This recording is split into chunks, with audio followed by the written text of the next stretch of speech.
¿Qué tal? ¿Cómo está usted? Bienvenido a Economía de Frente. Mucho que hablar, mucho que platicar en este programa. Eh, Hoy tenemos como invitado especial a Carlos Alberto Núñez Toscano, quien es director general de Indexcity. Así es que platicaremos con él sobre las cuestiones nacionales e internacionales que son las más importantes en el contexto financiero y económico. Bienvenidos, bienvenidas.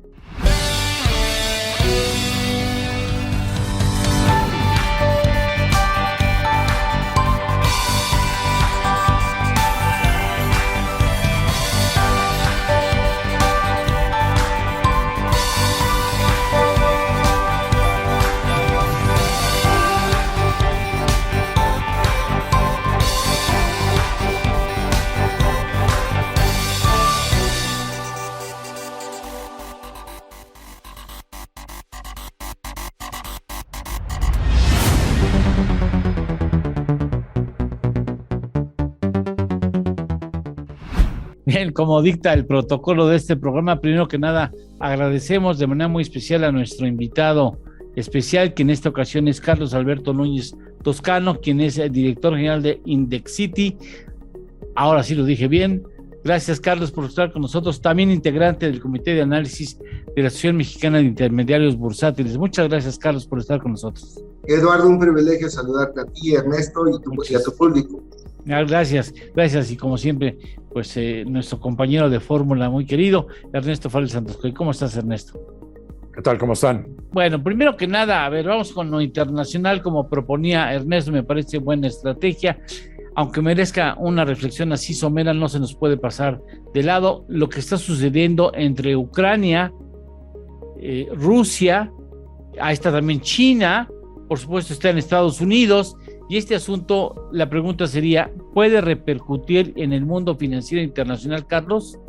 Sin lugar a dudas, hay demasiados intereses involucrados, energéticos, gas, petróleo. Ucrania es un país muy poderoso en ese sentido. Rusia, por supuesto, la alimentación que recibe Europa de gas. Entonces, por supuesto que hay un impacto económico severo. Yo diría que ya es un concierto de naciones los que están participando. Sí, hombre, poco a poco se va configurando la participación no solamente del bloque europeo, de la Comunidad Económica Europea, China recientemente un par de días se sumó al evento, ¿no? Y Estados Unidos.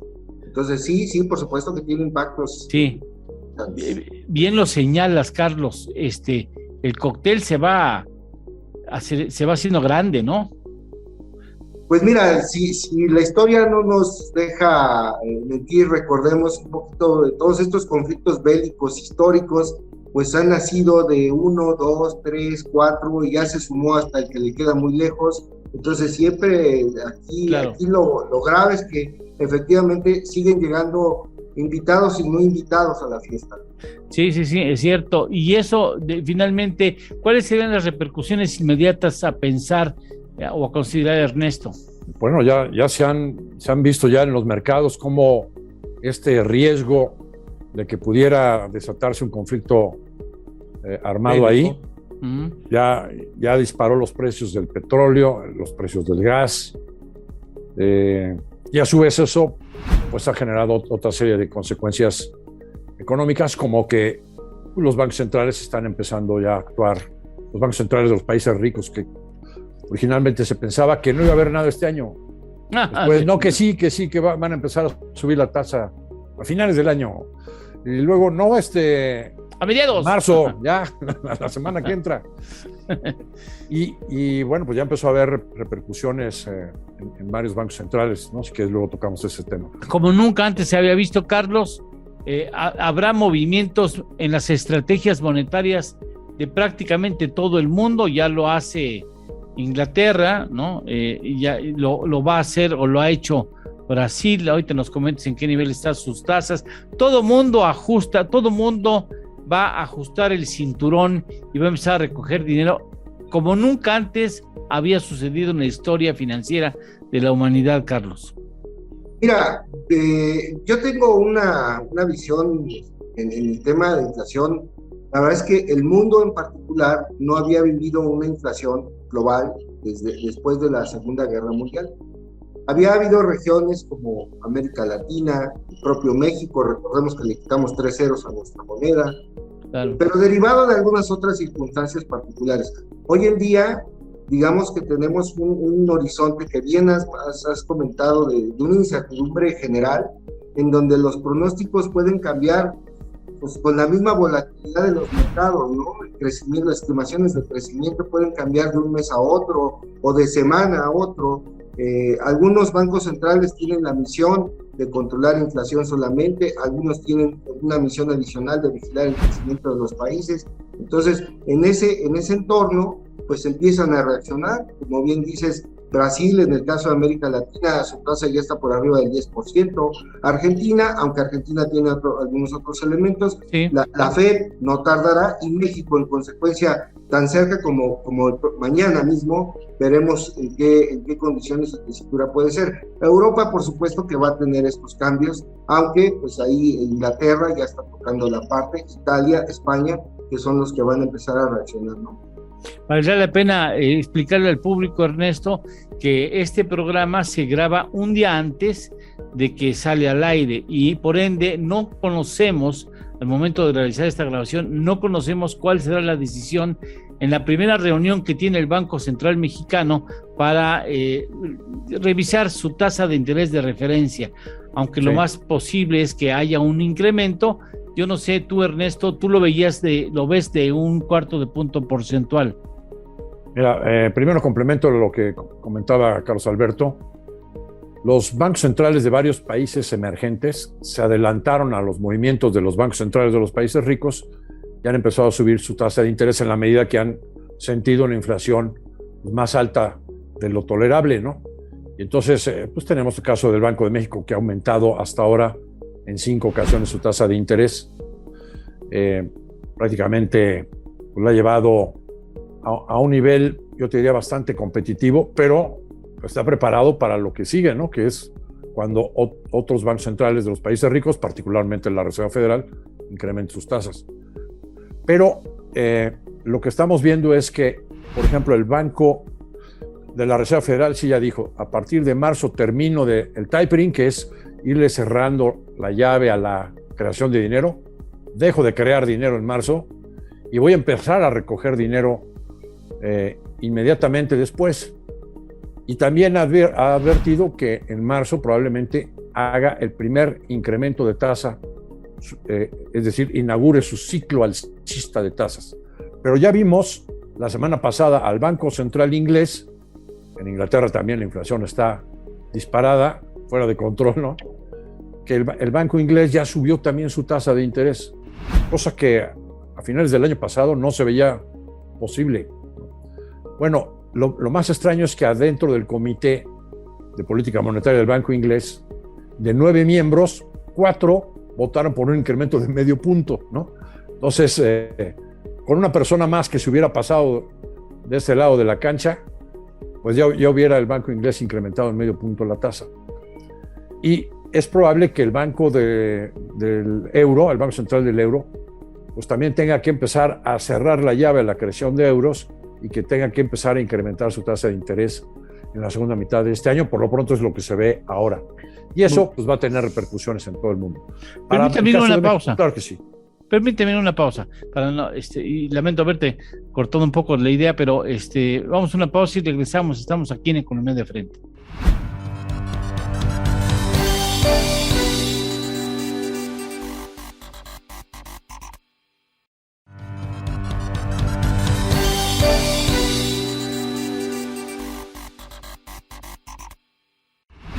Ya te corté la parte final, ibas a rematar con... Sí, bueno, entonces es probable un escenario, como decías hace un rato, en el que los bancos centrales de los países ricos que desde la pandemia se pusieron a aventar dinero como nunca antes lo habíamos visto, pues ahora se pongan todos a recoger dinero, cosa que tampoco nunca hemos visto y que puede tener repercusiones en todos los mercados, en los mercados de granos, en los mercados de metales industriales, de metales preciosos, en los mercados financieros, el mercado accionario, los mercados cambiarios. Vamos a ver muy probablemente un dólar subiendo contra todas las monedas, ¿no? Vamos a ver el costo del dinero en el mundo subir. Entonces, el Banco de México tiene que seguir aumentando su tasa porque además pues tenemos datos de inflación que ahorita vemos que han salido todavía altos, ¿no? Pero pues la característica de esta reunión del Banco Central de esta semana, de Banco de México, es que está estrenando flamante gobernadora, Victoria Rodríguez, y entonces pues hay digamos, un gran interés en ver cuál es su postura, ¿no? Si solo incrementa un cuarto de punto, todo el mundo descuenta que se va a incrementar la tasa, pero si ella apunta por un incremento de un cuarto de punto, estará en la rayita, ya cumplió, ya con eso ya se vio que no es un barco, que no es el tapetito de AMLO, ¿no? Y habrá cumplido, y entonces abona a favor de la credibilidad del Banco de México. Pero si se le ocurre ponerse del lado de los que piensen que hay que incrementar el medio punto, bueno, pues entonces pues su credibilidad va a ser todavía mayor, ¿no? Yo me inclino por pensar que se va a incrementar la tasa un cuarto de punto y que ella va a estar en el equipo de incremento de un cuarto de punto. No sé qué opinará Carlos Alberto. Carlos. Fíjate que yo me atrevería un poquito a ser un poco más agresivo. La verdad es que algunos otros bancos tienen algunos otros elementos para poder controlar el proceso, tanto inflacionario, monetario y demás, pero Banco de México, su única herramienta es el incremento de tasas. Y la verdad es que yo sí veo que está un mundo, no solamente México, un mundo poco preparado para poder actuar en torno a este nuevo concepto inflacionario que está viviendo el mundo. Pues yo sí pienso que de una forma razonable debiera de ser un medio punto porcentual para poder tener estos elementos a futuro, porque la inflación en México, pues hay factores que están contribuyendo de manera muy fuerte, los incrementos que hemos tenido en los bienes y servicios a raíz aparentemente de la reapertura económica que tenemos y demás productos, y luego la inflación que viene de fuera, pues yo creo que sí debiera de estarse en ese sentido. Pero efectivamente sí coincido contigo, Ernesto, en el sentido de que pues como hay poca información y pocos elementos de antecedentes cercanos para poder tomar decisiones, me parece que va a ser una decisión de cada uno de los miembros de la Junta de Banco de México muy personal de cómo estén viendo las cosas, ¿no? A ver, ¿qué piensan ustedes? ¿Ayuda el incremento en las tasas? John Tanjita ha dejado las cosas en claro de que tenemos que seguir las políticas que marque la Fed en materia monetaria, pero independientemente de eso y de la existencia de una inflación importada, al parecer hay un componente que no es menor de inflación propia, sobre todo visto en la parte de los bienes del campo, que por supuesto están influidos también por los precios de los energéticos que tienen que ver tanto con el fertilizante como para la transportación de esos bienes hasta nuestra mesa. Pero ¿ayudará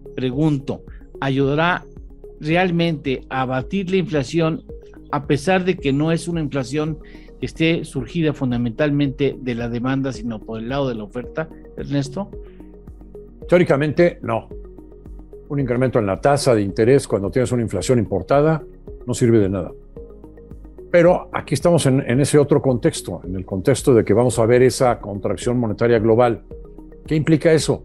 Que cuando los bancos centrales de los países ricos estuvieron aventando dinero, pues entonces lo que pasa es que había tal liquidez que los inversionistas globales pues tienen más apetito, porque además las tasas están en cero o en negativas, tienen más apetito por el riesgo y entonces mandan flujos de inversión financiera a los mercados emergentes. Entonces, ¿qué podemos esperar cuando se dé la contracción monetaria? Pues que salgan los flujos de los mercados emergentes porque va a haber menos apetito por el riesgo. Entonces, no estamos exentos de tener varios episodios de estampidas de recursos para los mercados emergentes. Y entonces, ante ese nuevo entorno, pues es necesario que salvaguardemos al peso mexicano. El Banco de México, como comentaba Carlos Alberto, solo tiene un mandato y es controlar los precios de la inflación. Y uno de los elementos, o el precio más importante en la economía mexicana, pues es el dólar, ¿no? Entonces, pues tenemos que guardar una competitividad en términos de la tasa de interés que ofrecen los pesos, en comparación a la tasa de interés en dólares. Y por eso el Banco de México se ha adelantado, ¿no? Me parece que se debe de guardar ese premio hacia futuro para evitar que la estampida de dólares sea mayor, ¿no? A pesar de lo cual, vale la pena recordar que el año pasado tuvimos salidas de capital desde el sector financiero como nunca antes lo habíamos visto de manera reciente. ¿Tu punto de vista, Carlos, antes de ir a una pausa? Pues mira, yo pienso que sí, precisamente por eso creo que la tasa de interés tiene que subir un poco más. No afecta, la verdad es que el Banco de México, la primera afectación en un incremento en tasas es el servicio de la deuda mexicana interna, porque la verdad es que baje a la economía real, a la cotidiana, la verdad es que los agentes financieros, el agente económico en México se está financiando a tasas muy altas, Eduardo. Entonces, claro, realmente tener un incremento de medio punto, incluso para arriba o para abajo, a la persona de a pie, realmente no le afecta en lo más mínimo. Y sí tienes que cuidar, como menciona Ernesto, y abonando esa idea, se tiene que cuidar esa competitividad para guardar dinero. Ahora, a México financieramente de fuera, también hay que reconocer que no tiene muchos elementos cuestionables.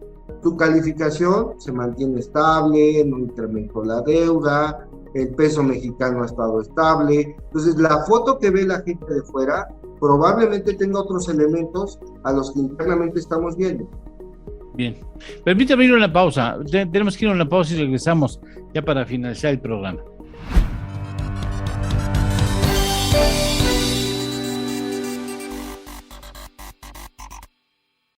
La Asociación Mexicana de Instituciones Bursátiles te invita a su evento Nuevos retos en el entorno económico, Perspectivas 2022, donde participarán algunos de nuestros invitados especiales. El próximo jueves 17 de febrero a partir de las 16 horas. Este evento no tiene costo.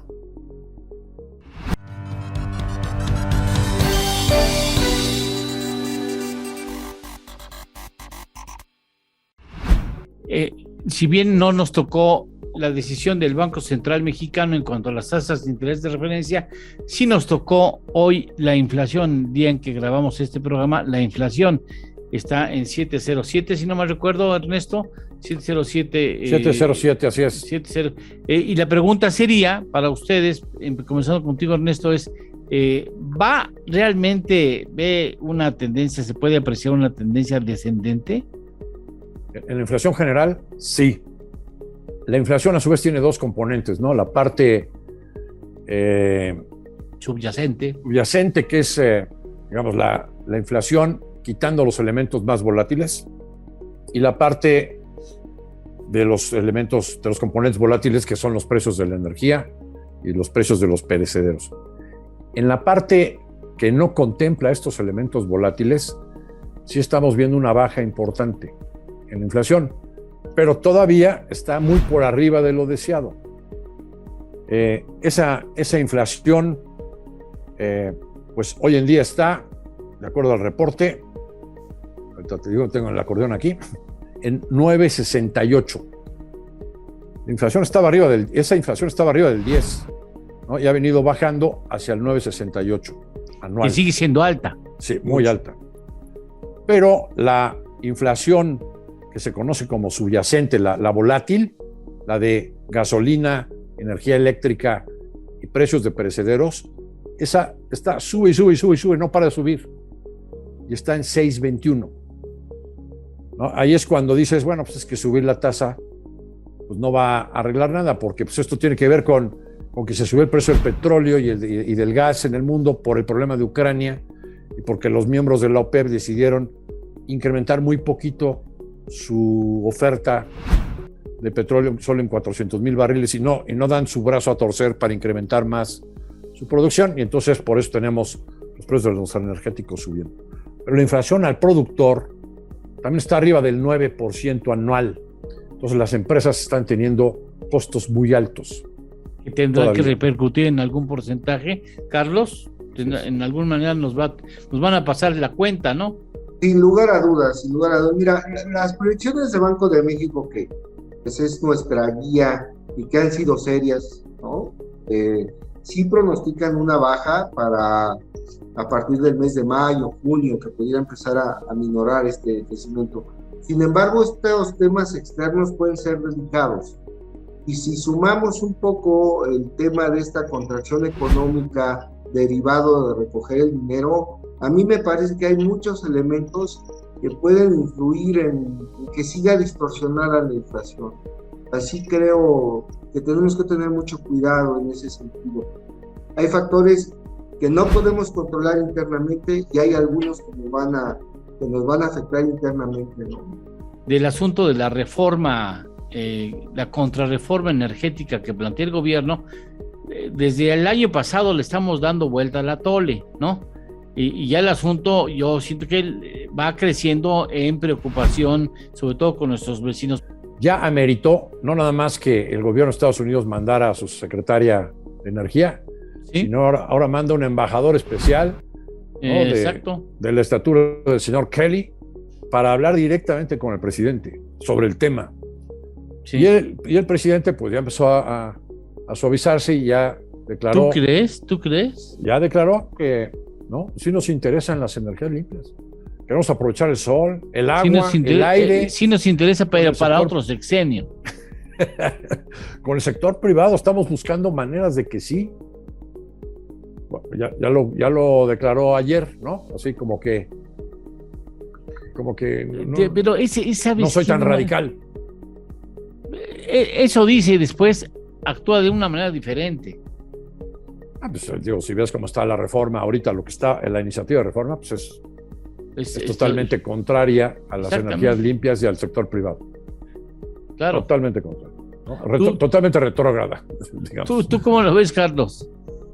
Mira, yo creo que empiezan a reunirse elementos como para que le vayan haciendo modificaciones y adecuaciones a esta primera propuesta o esta segunda propuesta, ya no sé en qué número de propuesta vamos, porque además pues, en teoría está la justificación de los foros abiertos, ¿no? Que se han politizado porque realmente cuestiones técnicas, a mi entender, se han visto muy pocas, ¿no? Básicamente son cuestiones políticas. Sin embargo, creo que puede ser una oportunidad para hacer algunas adecuaciones técnicas y derivado de estas reuniones con nuestro vecino y socio comercial, muy probable que pudiéramos llegar a algún tipo de mejora en esta propuesta, de adecuación en esta propuesta, en donde efectivamente se logren los consensos para que pudiera pasar, porque sí, efectivamente hay una preocupación seria de parte no solamente de Estados Unidos, incluso Canadá. En todos lados tenemos compromisos, Ernesto. Así es, y además hay muchísimas empresas globales que se han comprometido a reducir sus emisiones de gases de efecto invernadero. Han creado el concepto de net cero, ¿no? ¿Qué acciones hay que hacer para compensar las emisiones de gas que todavía afectan a la ecología para que se neutralicen? Ese es el concepto de net cero.